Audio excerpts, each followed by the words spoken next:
Hello everyone, welcome back to the channel. This video is sponsored by the subscribe button and the like button. So please make sure to subscribe and also like the video. Let's get right into it. So yeah, apparently I have been arrested. At least that's according to TransUnion. So in this video, I will share a few facts about the American credit scoring system, and then I will share our experience when we pulled my credit recently.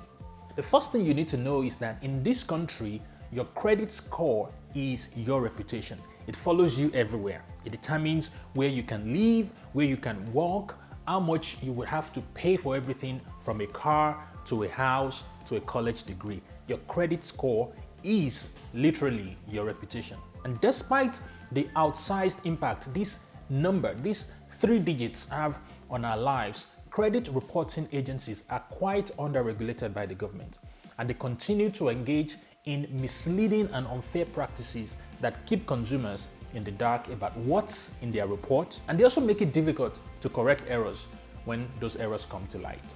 Even though there are some people who swear by the credit scoring system and they would have you believe that the system is quite fair, you should know that that is actually not the case. The system continues to perpetuate economic injustice, and it is far from being an objective metric of anyone's financial trustworthiness. What a credit score just means is that you are very good at borrowing money and paying the money back and paying a lot of interest in the meantime. Anyway, over the past 2 decades, studies after studies have found that Black and brown communities have lower credit scores than white consumers.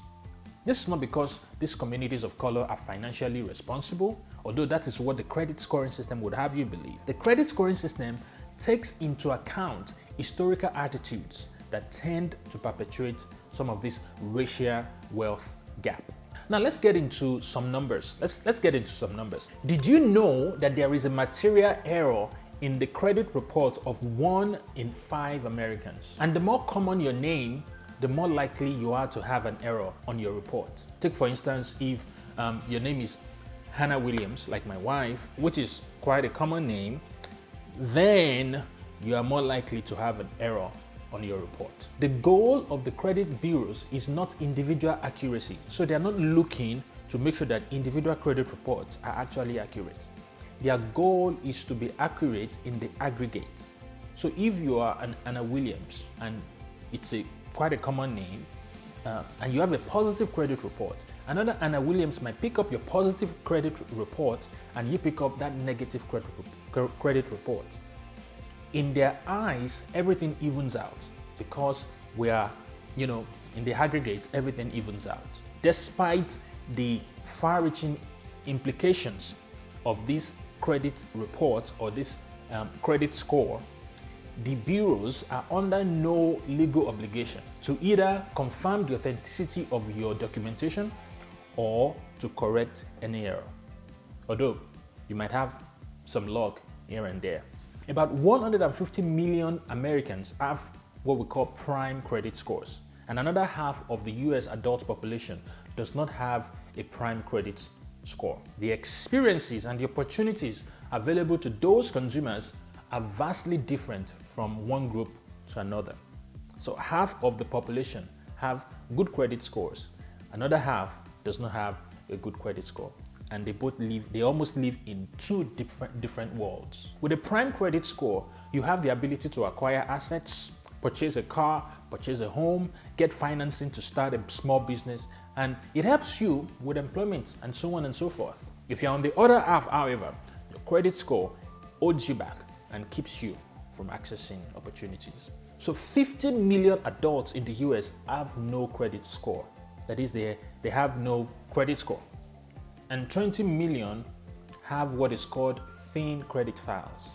That is, the bureaus don't have enough information on file to give them an accurate, to give them a good picture of their financial lives. But when you dig into the demographics, you will find that folks who have been historically underserved continue to fall through the gaps in the system. Blacks and Hispanics are 2 times more likely to lack a credit score. First and second generation immigrants are 2 times more likely to not have a credit score. Low to middle income earners are 2 times more likely to not have a credit score. Young people are 2 times more likely to not have a credit score. So obviously there is a problem here. So my wife and I recently moved, as some of you know, and we had to pull my credit score. We had to pull our own credit score too. And there were material errors on both credit scores. Thankfully, those errors did not affect anything that we were trying to do. And so we're glad for that.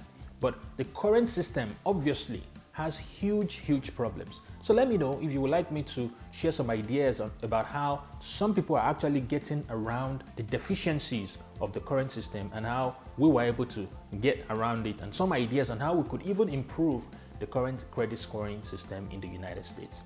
All right, thank you very much for watching. If you would like to make Jesus the Lord of your life, please say this prayer with me. Heavenly Father, I come to you today. I acknowledge I am a sinner.